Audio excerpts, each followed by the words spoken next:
quero saudá-lo em nome daquele que é poderoso para fazer infinitamente mais de tudo aquilo que pedimos ou pensamos, conforme o seu poder que opera em nós. Estamos vendo nesta semana o outro lado da vida de um religioso. O outro lado, muitas vezes, que nós não enxergamos, sem orientação. O outro lado que nós nos negamos a enxergar, preferimos andar enganados.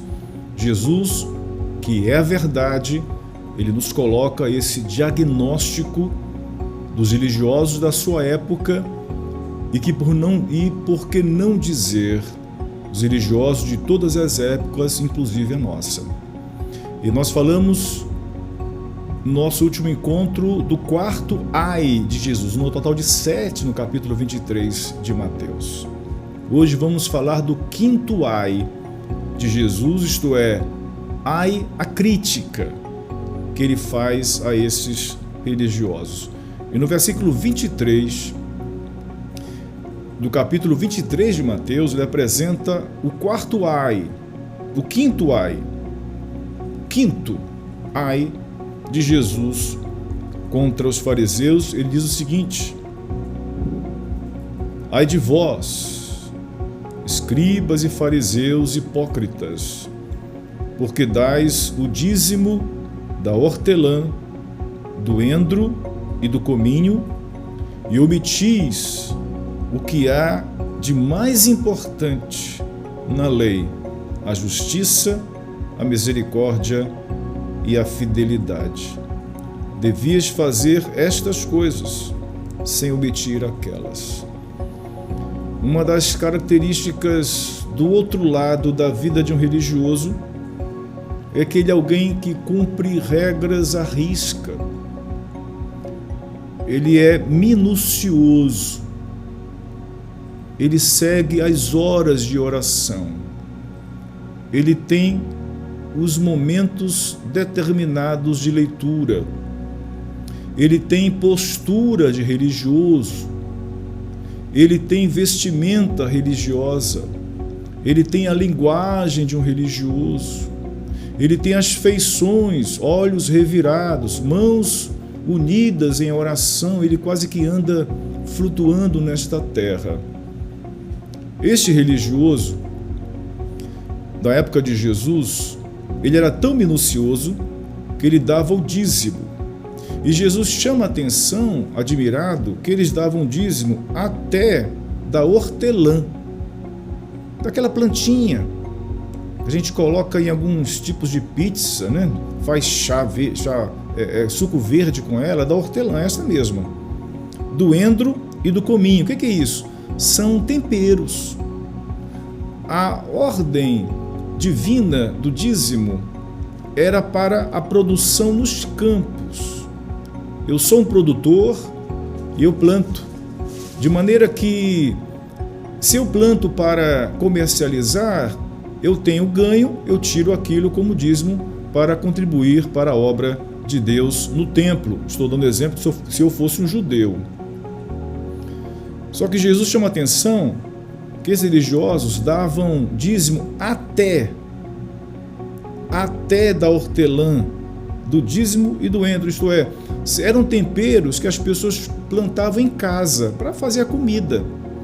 Isto é, o dízimo, em tese, não abrangia esse tipo de colheita, né? Porque é um raminho, é uma folhinha. Eles davam dízimo da folhinha. Se o pezinho de hortelã desse 20 folhinhas, dava o dízimo dessas 10 folhinhas, que era 20 folhinhas, que era 2 folhinhas. Então eles eram altamente minuciosos, ou queriam aparentar que o eram. E Jesus faz uma crítica aqui. Ele diz: vocês são tão rigorosos, tão minuciosos, a ponto de extrapolar a lei escrita, mas vocês omitem o mais importante. Omitem o que há de mais importante, disse Jesus no versículo 23, da lei. O que eles omitiam? A justiça, a misericórdia e a fidelidade. Não adianta ser religioso nesse nível detalhista, como eram os escribas e fariseus, e não viver de maneira justa e não agir com justiça, não agir com misericórdia e não ser alguém fiel. A falta de justiça na vida de um religioso, a falta da misericórdia e da fidelidade ao religioso desqualifica-o para a obra da religião, desqualifica-o para a obra religiosa. Mas eles mantinham a aparência. Eles entregavam, diziam: veja a minha oferta, eu tirei lá de casa, meu pezinho de hortelã, do endro, do cominho, que minha esposa usa para os temperos. Não é a minha produção comercial, é da hortinha em casa. Até disso eu tiro meu dízimo. Vejam como eu sou piedoso. E Jesus diz que essa prática era vista pelos outros, e quem não conhece o outro lado da vida de um religioso batia palma. Até agradecia a Deus por uma pessoa dessa existir na terra. Mas Jesus mostra, porque é Deus e conhece o outro lado da vida do religioso, que eles omitiam a fidelidade, não eram fiéis, isto é, eram infiéis. Eles não tinham misericórdia com ninguém. E eles também não eram pessoas justas. Não adianta ser religioso faltando essas qualidades. Aliás, deixa de ser um verdadeiro religioso para ser um falso religioso, um falso guia. Jesus faz a sua crítica no versículo 24: guias cegos, coais um mosquito e engolis um camelo.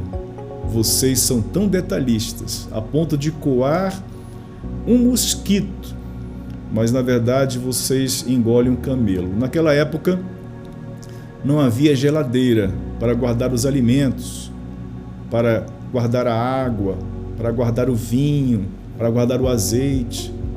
O que eles faziam? Uma época que não tinha isso, os insetos vinham sobre os alimentos, sobre o vinho, por exemplo. E eles tinham que coar esse vinho para que eles não comessem junto os insetos.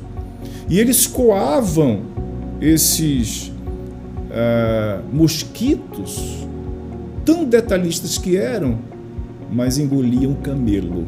Isto é, faltava justiça, faltava fidelidade, faltava misericórdia, porque eles eram cegos. Jesus faz essa crítica no versículo 24. Guias cegos, quais um mosquito. Se preocupam com um pequeno mosquito, mas não estão vendo, porque são cegos, que estão engolindo um camelo. Jesus faz aqui uma figura de linguagem, para que a gente entenda a distância desses religiosos para a verdade de que eles eram. Verso 25, Jesus diz: ai de vós, escribas e fariseus hipócritas, porque limpais o exterior do copo e do prato, mas dentro estão cheios de roubo e de cobiça. Ele mantém a mesma ideia.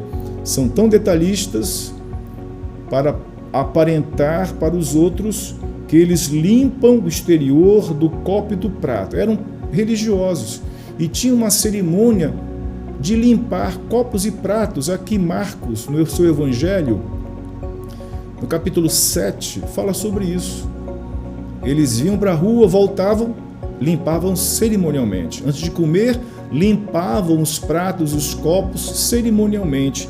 Então eles limpam o exterior do copo e do prato cerimonialmente, ato religioso, não de asepsia como nós temos hoje, mas por dentro estão cheios de roubo e de cobiça. Lembra do aspecto financeiro deles? São ladrões e são cobiçosos. E Jesus termina dizendo: fariseu cego, limpa primeiro o interior do copo, para que o exterior também fique limpo. Fariseu cego, limpa primeiro o interior do copo, para que o exterior também fique limpo. é para limpar dentro dele, tirar a cobiça do coração dele primeiro, tirar a injustiça do coração dele primeiro, tirar a falta de misericórdia, a falta de fidelidade. Ele tinha que limpar a sua vida primeiro, antes de limpar os utensílios religiosos que ele usava. Não são muitos assim? Não agem desta maneira? Aparentemente estão ilibados, aparentemente estão moralmente limpos, mas por dentro, disse Jesus, eles estão sujos. Crítica de Jesus aos fariseus e escribas da sua época, por que não dizer dos religiosos de hoje, infelizmente. Que esse diagnóstico seja uma semente no teu coração, para que você, a partir dessa palavra da verdade, possa avaliar a si mesmo primeiro e avaliar a quem você está seguindo. Porque Jesus disse, não chame ninguém de vosso Pai, porque Deus é Pai. Não chame ninguém de guia, porque o guia de vocês é Cristo. Não andem enganados. Jesus queria dizer, em outras palavras, que Deus o abençoe.